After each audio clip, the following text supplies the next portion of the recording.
मित्रों, मैं आपकी एस्ट्रोलॉजर वीना कपिल ज्योतिष क्योरी चैनल पर लर्न इजीली वैदिक एस्ट्रोलॉजी ऑनलाइन कोर्स में आपका हार्दिक स्वागत करती हूँ। अब हम पाठ नंबर 20 और भाव 12 की व्याख्या करेंगे। इस भाव के अनेकों पर्यायवाची नाम हैं।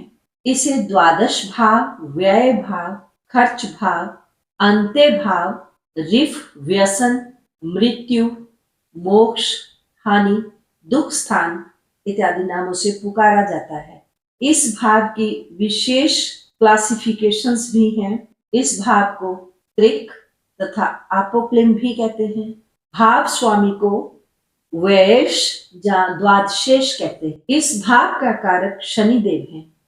इस भाव की दिशा आग्नेय दिशा है, अर्थात साउथ ईस्ट के मध्य में है। इस भाव के मुख्य अंग दोनों पैरों के तलवे हैं। इस भाव से दोनों पैरों का ऊपरी तथा निचला हिस्सा देखा जाता है। पुरुषों के लिए बायां नेत्र तथा स्त्रियों के लिए दायां नेत्र।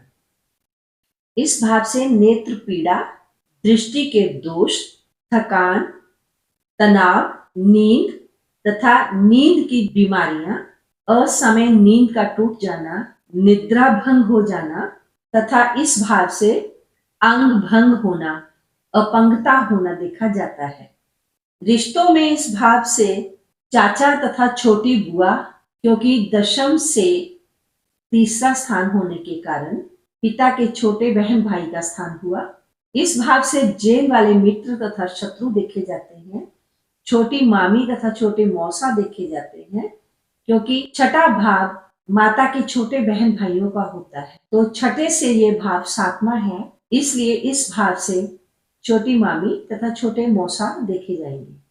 संतान की ससुराल, क्योंकि पंचम से अष्टम होता है, ऐसे ही छोटे भाई तथा छोटी बहन की सास इस भाव से देखी जाती है, क्योंकि नवम भाव से छोटे बहन भाइयों के जीवन साथी देखे जाते हैं। नवम से ये भाव चतुर्थ होने के कारण उनकी माता का भाव हुआ, इसलिए छोटे बहन तथा छोटे भाई की सास इस भाव से देखी जाएगी। जन्म कुंडली में सूर्य यदि 12वें भाव में हो तो जातक का जन्म सुबह लगभग 7:30 से लेकर 9:30 के बीच में हुआ समझना चाहिए। यह भाव व्यसन के बारे में बताता है।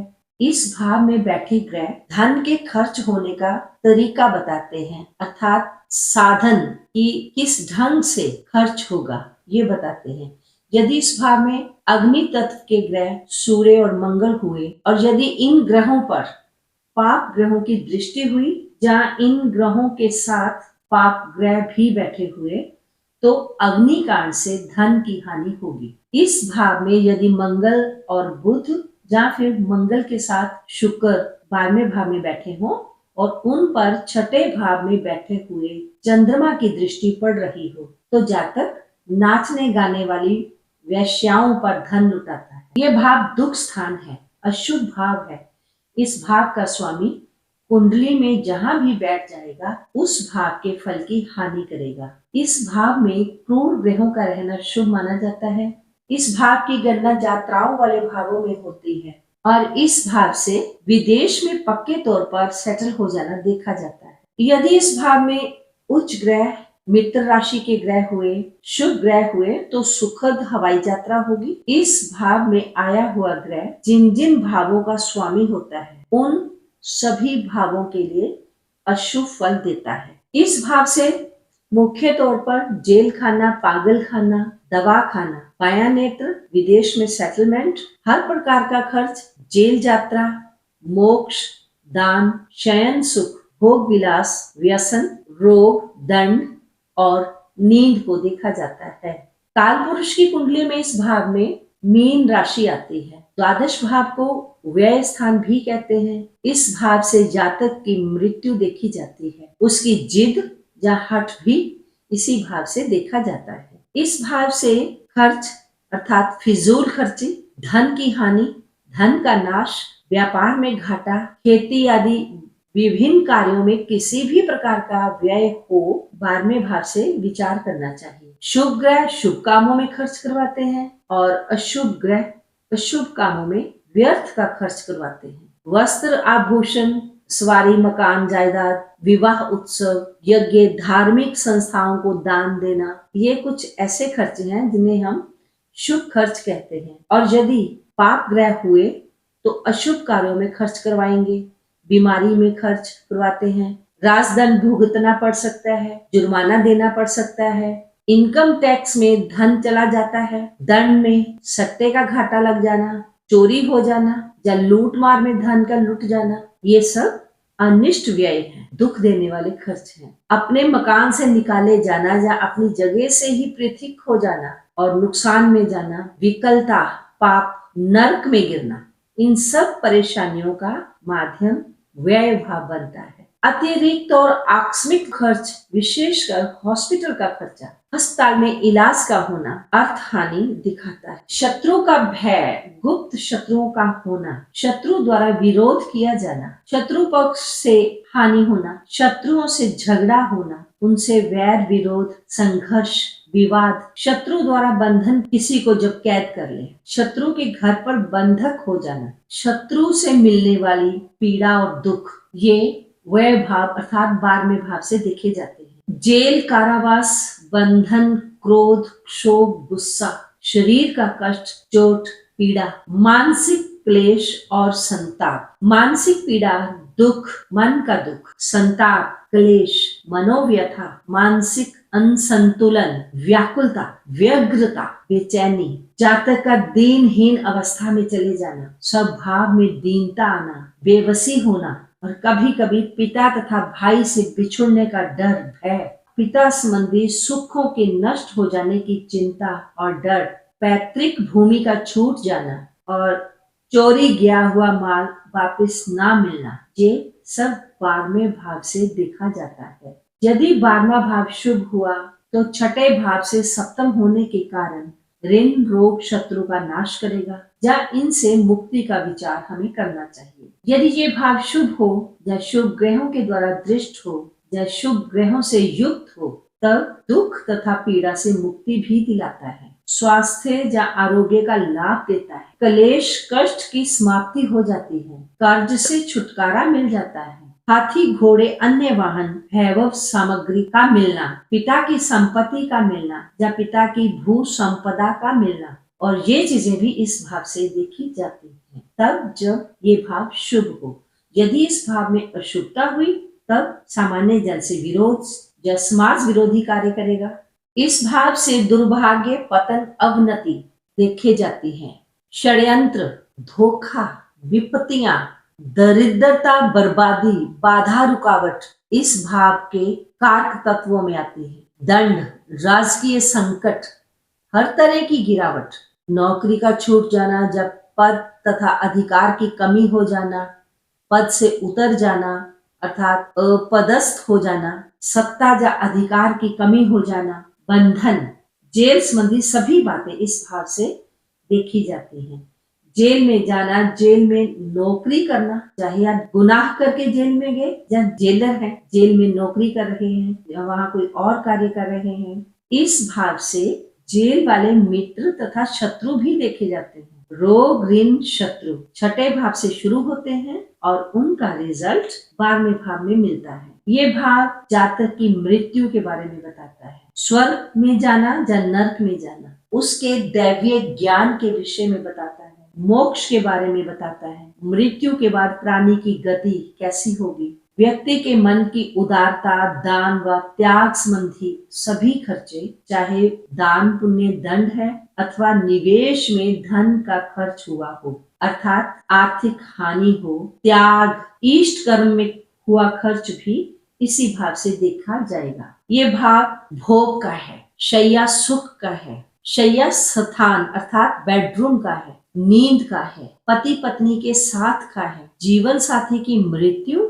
अथवा जीवन साथी से अलगाव होना, वो भी 12वें भाव से देखा जाता है। पत्नी को रोग तथा कष्ट, स्त्री पुरुष के गुप्त संबंध, विवाह के बाद यौन संबंध दूसरों से रखना, दूसरा पति या दूसरी पत्नी का रखना, ये सब वैवाहिक सुख की हानि करवाएंगे। इसलिए इस भाव से अलगाव, तलाक या विवाह के कारण आर्थिक क्षति, शैया या सुखों का त्याग इस भाव से देखे जाते हैं। बाहरी स्थानों से संबंध होना, भ्रमण करना, विदेश गमन करना, क्योंकि इस भाव से सबसे लंबी यात्रा देखी जाती है। जातक का अपने जन्म स्थान से अधिक दूर रहना इस भाव से ही देखा जाता है। इस भाव से विदेश में रहन सहन कैसा होगा, विदेश में पक्के तौर पर सेटलमेंट होगी या नहीं होगी, ये इस भाव से देखी जाती है। श्री जगन्नाथ भसीन जी का विचार है कि द्वादश भाव में बैठा ग्रह अपने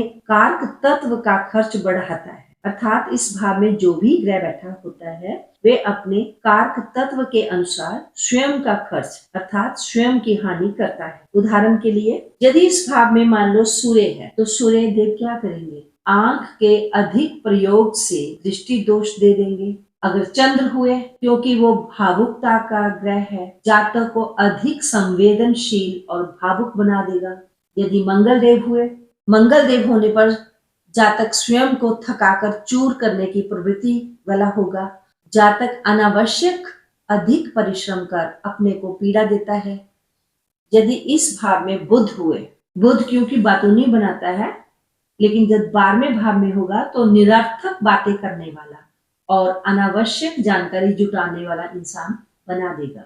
यदि इस भाव में गुरु हुए तो कुपात्र को उपदेश देकर अपना ज्ञान स्वयं ही नष्ट करेंगे। और अगर शुक्र हुए इस भाव में तो जातक को सुख भोग में आसक्ति दे देंगे।